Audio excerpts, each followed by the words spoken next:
Welcome to our midweek market update. We have a few updated numbers for you, and of course you guys can see that I'm in my Bulls shirt.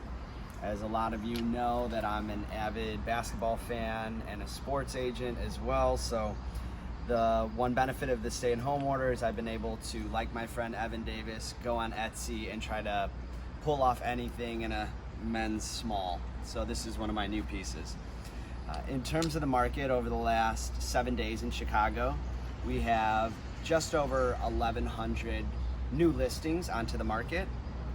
We have had 830 or so listings go under contract, and in the last 7 days, 325 or so closings have been completed and have happened. So those are really solid numbers, very comparable to last week.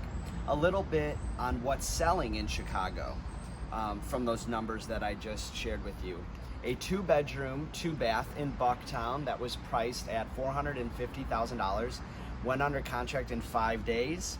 A 2-flat in Portage Park that was priced at $474,000 went under contract in 9 days. One of our buyers saw a single-family home in Jefferson Park. There was 13 showings and went under contract in 1 day to our beloved client, who's a high school classmate of mine.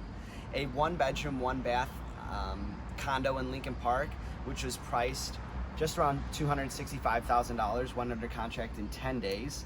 And finally, a 3-flat in Little Italy went under contract in 3 weeks, 21 days, for the purchase price of $749,900. So we see things moving very quickly and not being on the market all that long. CNBC came out with a quote earlier last week that spoke to the fact that mortgage applications rose 6% last week. So we see people coming back to the market. A term that I have referred to in the past that I'll also talk about in the current and in the future is revenge buying, or also known as pent-up buying. We see people rushing back into the market in places like China and other areas, and we see revenge buying where people have been at home for a number of months and want to express themselves and do that in a fashion of buying their first property or move-up property.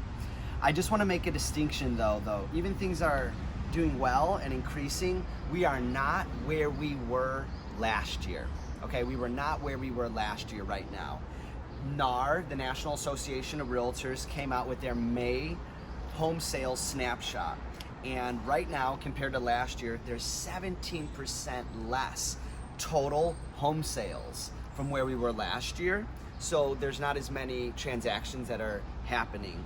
There's about 20% total less housing inventory. So the supply is down 20%. So what do we see because of those two things? This has caused prices to increase. So it's general supply and demand. When there's less properties on the market, they're going for a higher price point. Because of this, in turn, the median home sale price has increased about 7.5% from this time to last year. So less properties on the market, less properties being sold, price has increased just under 8% nationally.